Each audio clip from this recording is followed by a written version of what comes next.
What's good? What it do? Welcome back to the Wannabe podcast. I'm Nate Lowe. This is Chris Bazaya. Check out the merch, Wannabe podcast. On the back, we got the unfuckwittable. You know what I'm saying? Mm-hmm. It's a nice little thing. Fire. Anyways, today, well, first of all, Korra dropped on Netflix, and I hope you guys been watching that or recapping up on that, because today we are going to be talking about Korra. So we got an idea. We're going to be talking about each season of Korra. Today we're talking about season 1. And if you like this video, if you get this to 100 likes, we'll go ahead and do book 2, then book 3, then book 4. Yes, sir. So I already watched it. We both watched it. You watched it like a while back, and I rewatched it recently before it went on Netflix. And we just want to talk about it today. So season 1. Book 1, alright. Thoughts? What are your thoughts on it? I want to hear your thoughts on it. I really liked it. Yeah? I really liked it compared to the other seasons. It wasn't the best season, but it's really good. It's very decent. Okay. And it's a great way for the show to start. It established itself as its own entity, not like a Avatar: The Last Airbender, spin-off. Right. You know I'm what I not mean? gonna lie, just if they would have made more seasons after season 1 about Amon and not ending Amon like that, Korra would have been a lot better. Yeah. It is not even like Korra. I'm not saying Korra the Avatar. I'm saying the show would be better. Because Amon is here. I'm not even gonna talk about those books. Amon is one of the best villains in both shows. I like Amon better than like Ozai. Hell yeah. Amon's cold, bro. His story, the background. Super sick, super powerful. He was beating people up without even like, for just bloodbending for real like that, you know? But yeah, no, it's really fun. And I like the introduction, like, because it's the beginning of Korra. You see all the little stuff Aang did. Like during one of the pro bending fights, you hear them talking about Flamios, the advertisement for the food. Yeah. And like, you know who brought that And back. that was Avatar. Yeah, it was Aang. It was Aang. You see Aang's statue, you see Zuko's statue, you see Toph's statue. Yeah. Oh, and they introduced Republic City really well. Yes, that's just They fire. established that really, really well. It's super fire, like how Aang's standing up. Gas. And season 1 is where you get a lot of the original characters. You see a lot of flashbacks. That's the most flashbacks you see compared to any other one, you know? Seeing Aang, bro, when Aang gave Korra her powers back, super fire. One of my favorite moments in Korra. It's probably my top 3 favorite moments in Korra. Just seeing Aang just pull up behind her, like, what do you want? Tenzin is just Aang? Yeah. But that was hard. Bro, it was so rushed. The last episode it was rushed. So bro, rushed. If you guys think about it, the ending, which was the last episode, she was, she was knocked out from the beginning, and then she was able to, like, take on Amon in the same episode, knocked out Amon, then Amon died with the brother, and then she lost her powers, then got it back. And then she gave back powers. And then she gave back powers, all in the span of one episode. Too rushed. It was hella rushed. They fumbled a bag on that. Yeah. It could have been, definitely, like you said, it could be prolonged into at least 2 seasons. Honestly. See, my thing is, like, they could have made that 2 seasons, and then, like, I don't want to get to season 3, but season 3, like, that could have been, like, another 2 seasons. They could have prolonged it, you know? Yeah. And if you compare it to Avatar: The Last Airbender, each season is, like, 20, 22 episodes. This one is only, like, what, 12, 13? 12. Each season's 12, 13, 14. And it was rushed, you know what I'm saying? Super bad.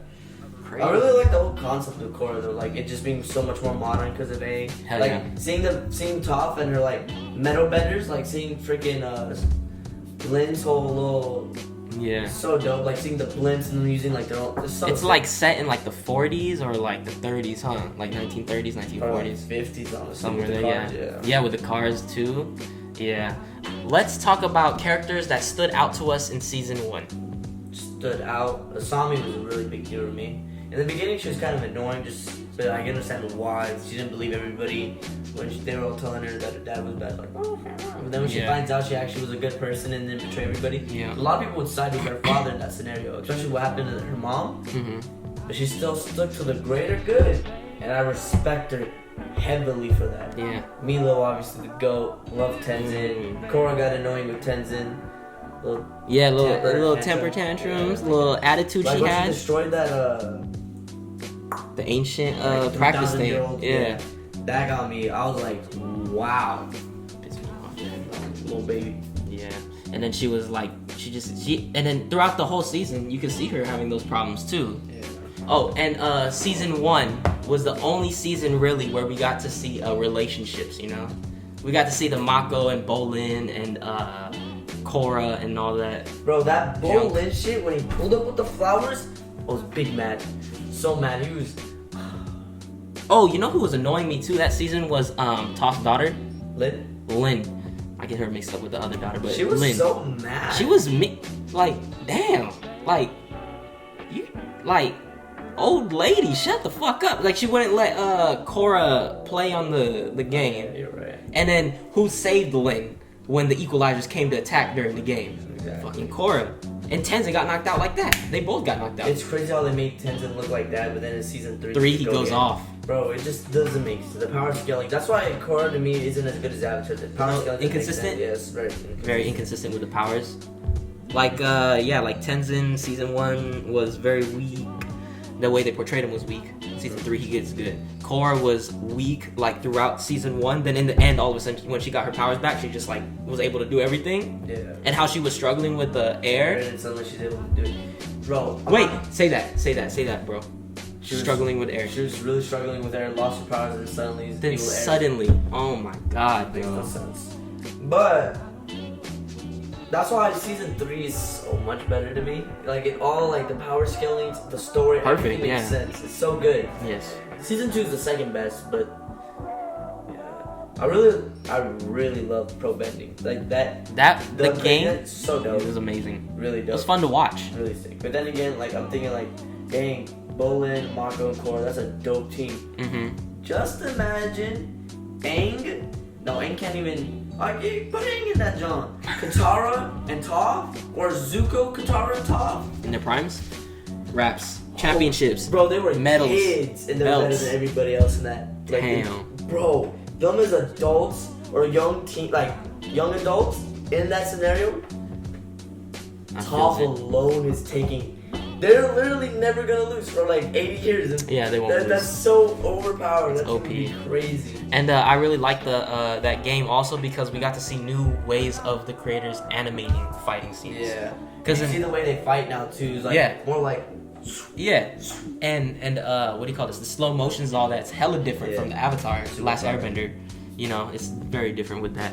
What else you want to talk about from season 1? Let's talk about the story of Amon.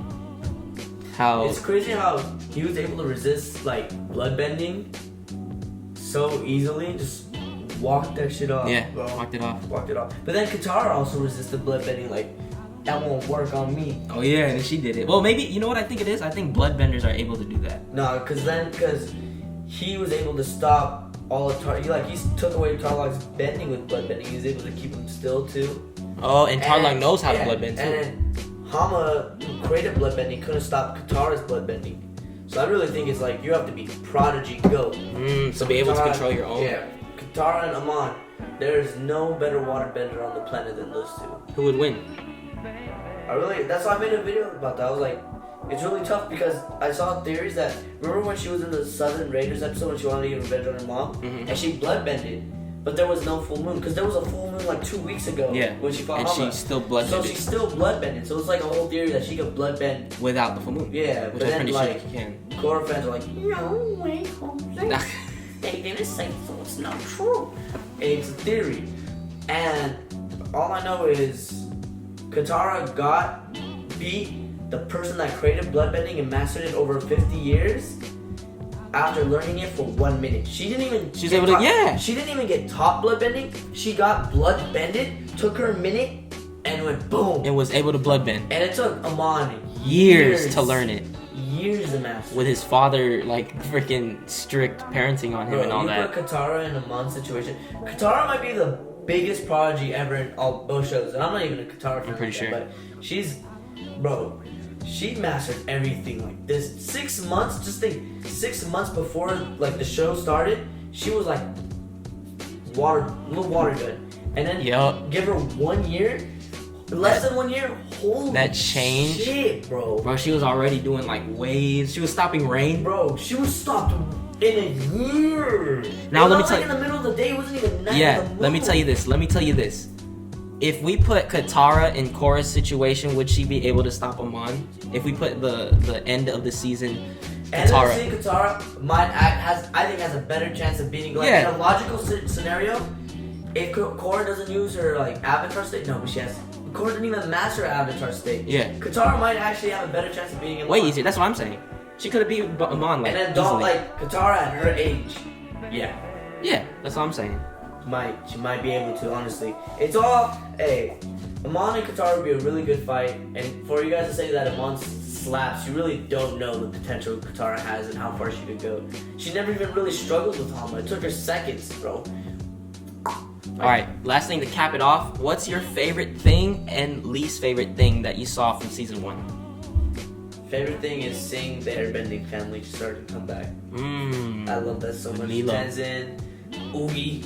That's where Milo whooped the Equalist, right? Bro, whooped a beast. Yeah. And my least favorite is how Amon got taken out. Yeah. Could have been taken out so much fucking dope. My favorite part would be, I like that game show. You know, where they were like fighting. Oh yeah. I like that. And then the least favorite is how they ended him on. That was terrible, bro. Really Like, bad ending. I watched it, I was watching it and I was texting him and I was watching it and I was like looking at it and all of a sudden she just hits 3 air things and knocks him out. That's crazy, bro. If he really wanted to, no cap, if Amon wanted to, he could have went back in there. He made a whole spiral water like tower. Like, he might be an insanely powerful waterbender. He could have taken out Korra, no cap. Hell yeah. Like, he really would have taken her Bro, out. he right after he got knocked out, he went back up into that. I think the only reason why he left was because he got embarrassed by the people. Yeah, that's why. That's the only, bro. And it's just plot. Like, Yeah. Amon really wanted to, he would have taken out Korra. And the last thing I'm gonna leave you guys with, did Korra ever beat her enemies? Ooh. Find out in the next episode when we discuss season 2. Get this to 100 likes and we'll talk about season 2. If you like this, please give a thumbs up. Comment down below. We'll see you next and we're out.